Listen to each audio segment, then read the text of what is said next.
तुम्हाला दृष्ट लागली आहे की नाही हे कसं ओळखाल आणि त्यावर काय उपाय करता येतात याबद्दलची माहिती तुम्ही दिली आहे. या माहितीवर आधारित तुमचा प्रतिसाद इथे दिला आहे. दृष्ट लागणे. 1. समज आणि उपाय. दृष्ट लागणे किंवा नजर लागणे हा शब्दप्रयोग आपल्या समाजात विशेषतः लहान मुलांच्या बाबतीत खूप ऐकायला मिळतो.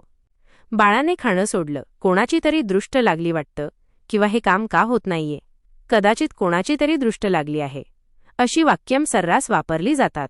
पण दृष्ट लागणे म्हणजे नेमकं काय, ते खरं असतं का, आणि असेल तर त्यावर काय उपाय करायचे हे जाणून घेऊया. दृष्ट लागणे म्हणजे काय? आपण जसे विचार करतो तसेच परिणाम आपल्या आयुष्यात दिसून येतात असं म्हटलं जातं. सकारात्मक विचारांचा सकारात्मक परिणाम होतो, म्हणूनच मोठ्यांचे आशीर्वाद घेण्यास सांगितलं जातं. त्यांच्या शुभ विचारांची ऊर्जा आपल्यावर चांगला परिणाम करते. याउलट नकारात्मक विचारांचाही असाच परिणाम होऊ शकतो. जेव्हा कोणी मत्सर किंवा द्वेषाने दुसऱ्याबद्दल विचार करतं, तेव्हा त्या नकारात्मक ऊर्जेचा परिणाम त्या व्यक्तीवर होऊ शकतो. याच गोष्टीला दृष्ट लागणे असं म्हणतात. प्रत्येकालाच दृष्ट लागत नाही. ज्या लोकांची संवेदनशीलता सेन्सिटिव्हनेस अधिक असते, जसे की लहान मुले किंवा अंतर्मुख व्यक्ती, त्यांना अशा नकारात्मक ऊर्जेचा जास्त त्रास होतो. दृष्ट कोणाची लागते? आपण अनेकदा म्हणतो त्या अमक्याची दृष्ट लागली, पण अशा व्यक्तींना आपोआप दृष्ट लागते असं नाही. त्यांच्या विचारातून नकळतपणे नकारात्मक ऊर्जा निर्माण होते आणि तिचा परिणाम दुसऱ्यावर होऊ शकतो. ज्योतिषशास्त्रानुसार काही विशिष्ट योग असतात ज्यांना विषनाडिका किंवा विषघटी म्हणतात. अशा योगात जन्मलेल्या व्यक्तींमध्ये एक नैसर्गिक शक्ती असते, ज्यामुळे त्यांच्या नकारात्मक विचारांचाही प्रभाव इतरांवर होऊ शकतो. दृष्ट लागल्यास काय होतं? आपल्या शरीराभोवती एक ऊर्जा क्षेत्र, ज्याला ऑरा म्हणतात, ते असतं.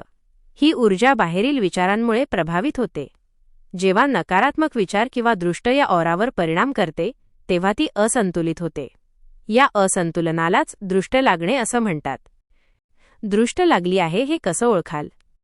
तुमचा ऑरा प्रभावित झाला आहे, म्हणजेच तुम्हाला दृष्ट लागली आहे हे ओळखण्यासाठी काही लक्षणं दिली आहेत.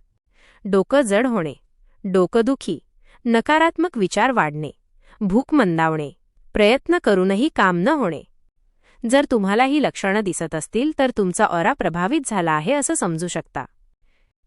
दृष्ट काढणे म्हणजे काय आणि त्यावर उपाय काय? दृष्ट काढणे म्हणजे ऑराला पुन्हा शुद्ध आणि संतुलित करणे.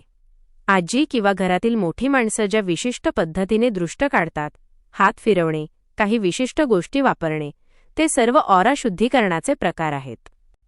शास्त्रशुद्ध पद्धत, सैंधव मीठ किंवा जाड मीठ आणि पिवळी मोहरी या गोष्टी दृष्ट काढण्यासाठी खूप प्रभावी मानल्या जातात.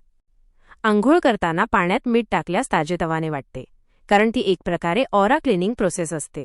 दृष्ट काढताना मीठ आणि मोहरी घेऊन विशिष्ट पद्धतीने फिरवून नंतर त्याचा नाश केला जातो.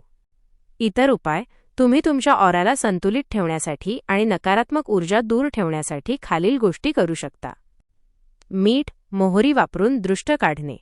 सकारात्मक विचार करणे. सकस आहार घेणे आणि पुरेशी झोप घेणे.